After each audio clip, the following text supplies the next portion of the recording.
आज ही के दिन यानी 5 अगस्त 2019 को जम्मू कश्मीर के विशेष राज्य का दर्जा देने वाले अनुच्छेद 370 और 35A को निष्प्रभावी कर दिया गया था। केंद्र की मोदी सरकार ने जम्मू कश्मीर को 2 केंद्र शासित प्रदेशों जम्मू कश्मीर और लद्दाख में बांटने का ऐलान भी किया था। आज जम्मू कश्मीर से आर्टिकल 370 को खत्म करने की दूसरी सालगिरह है। ये जानना बेहद जरूरी है कि मोदी सरकार के इस फैसले के 2 साल बाद कितना असर पड़ा है।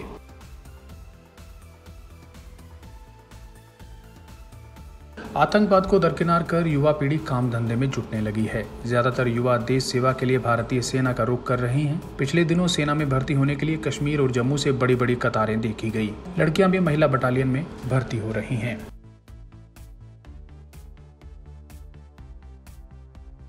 वहीं अनुच्छेद 370 हटने के बाद जम्मू कश्मीर में पत्थरबाजी की घटनाओं में काफी कमी आई है। घाटी में साल 2019 में पथराव की 1999 घटनाएं हुई, जबकि 2020 में 255 बार ही पत्थरबाजी हुई। इस साल 2 मई को पुलवामा के डागरपोरा में मुठभेड़ के दौरान आतंकियों को बचाने के लिए लोगों ने पथराव किया। इसके बाद बारपोरा में 12 मई को भी नकाबपोशों ने पथराव किया। इसके अलावा 2021 में पत्थरबाजी की कोई बड़ी घटना नहीं हुई। इससे पहले 2018-17 में पत्थरबाजी की 1458 और 1412 घटनाएं दर्ज हुई थी।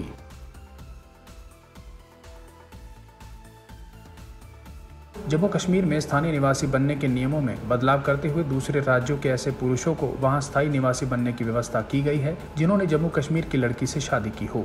अभी तक ऐसे मामलों में महिला के पति और बच्चों को जम्मू कश्मीर का स्थायी निवासी नहीं माना जाता था।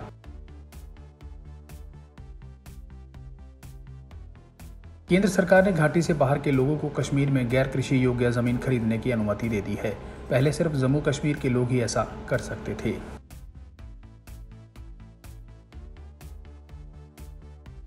हर साल 5 दिसंबर को शेख अब्दुल्ला का जन्मदिन सार्वजनिक अवकाश के रूप में मनाया जाता था, लेकिन 2019 में यह प्रथा बंद कर दी गई। इसी तरह शेख अब्दुल्ला के नाम वाली कई सरकारी इमारतों के नाम बदल दिए गए।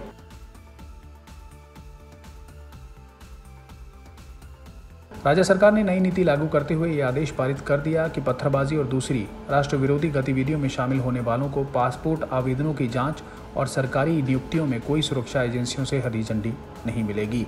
स्थानीय पुलिस रिकॉर्ड और डिजिटल माध्यमों से जांच के बाद अगर कोई ऐसी गतिविधि में संलिप्त पाए गए, जम्मू कश्मीर के लोगों के न तो पासपोर्ट बनेंगे और न ही उन्हें सरकारी नौकरियां मिलेंगी।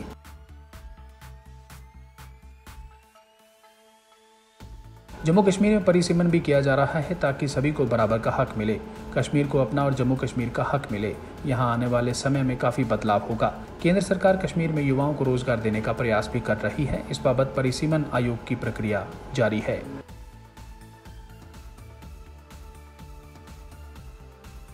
अनुच्छेद 370 हटने के बाद पाकिस्तान इतना बौखला गया था कि सरहद पर हर रोज सीज फायर तोड़ने लगा था। हिमाकत इतनी हो गई थी कि दिन में 8 से 10 बार गोलीबारी होती थी। हालांकि पाकिस्तान की यह हिमाकत 1.5 साल में हाँफ गई है। भारतीय सेना ने उसको ऐसा जवाब दिया है कि हाय तौबा करके सीज फायर पर पूर्ण अमल करना शुरू कर दिया है।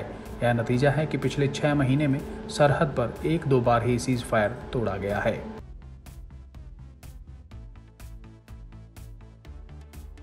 वहीं पर्यटन का कारोबार भी फलने फूलने लगा है।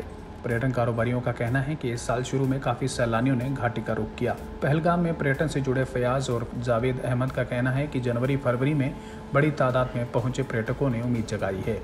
कोरोना की दूसरी लहर ने सब कुछ चौपट कर दिया था, लेकिन आने वाले समय में फिर कश्मीर पर्यटकों की पहली पसंद होगा। उधर श्रीनगर में डल झील किनारे पीर पंजाल की पीर की गली में सुबह शाम रौनक दिखने लगी है।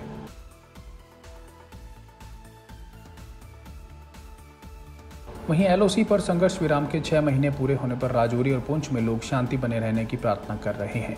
राजौरी में 120 किलोमीटर और पुंछ में 90 किलोमीटर तक फैली नियंत्रण रेखा से लगे गांव में रहने वाले लोग सहमे हुए थे। उन्हें सीमा पर गोलीबारी में जान माल के नुकसान का डर रहता था। राजौरी में नियंत्रण रेखा से सटे 50 से अधिक और पुंछ में करीबन 30 गाँव हैं। राजौरी के 4 गाँव घनी आबादी वाले हैं जो कांटेदार तार के आगे स्थित हैं, जबकि 8 गाँव पुंछ जिले में कंटीले तार से आगे स्थित हैं। ब्यूरो रिपोर्ट, सच कहूँ।